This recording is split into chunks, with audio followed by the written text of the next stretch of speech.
Hey, hello everyone, Sean Simons, PPG Grandpa. Today we're going to look at the spark plug. We're going to pull that head off. We're going to replace the bolts and nuts with the locking copper high temperature. And for a better connection between the spark plug and the boot, we're going to put some silicone grease. And we'll take off the spark plug. Black is bad, brown is good. All right, once I've taken out all those, this comes off like that. Let's take a look in here. A lot of carbon there. Look at that. Look how oily that is. And the top part here is full of thick carbon. So we need to get rid of that. And this little breather hole we need to clear out too. I use different small sizes of drill bits until it gets to 3/32. I'm just using my fingers because if it doesn't come out with my fingers, I definitely don't want to use power tools. Using a plastic brush, we're going to go ahead and get this carbon off the head.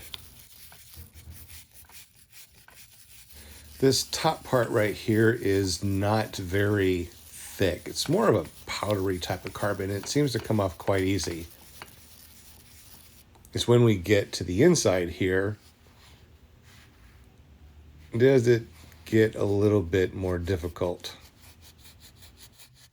So to clean this up a little bit better, I got some carburetor cleaner, and it seems to help break up the carbon. And I just use a little bit of it. And once again, a nice soft brush.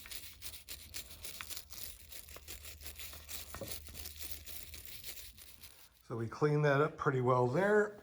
We cleaned up the little hole and we cleaned up the head quite nicely.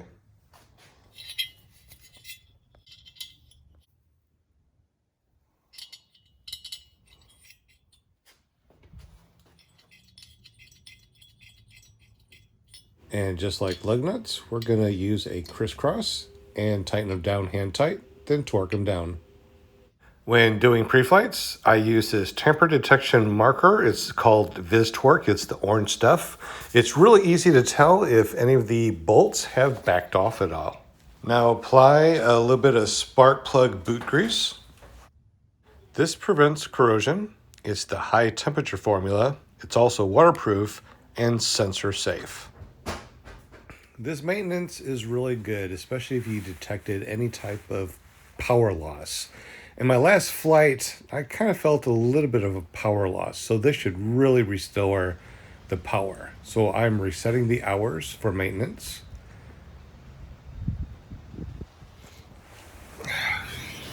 And let's go ahead and give it a start and feel what it feels like. Making sure that the carburetor is in the lock position.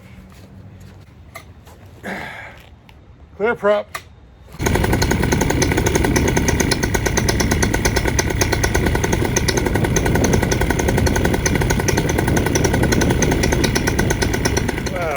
Just checked the power on this thing, and wow, it was so much better. The Melster 185 Classic has a maximum RPM of 8,300. All right, so I got a gash slash nick slash something in the prop. I do not know what happened, but one of my favorite things to do to fix such a thing is super glue and cocaine. I mean baking soda.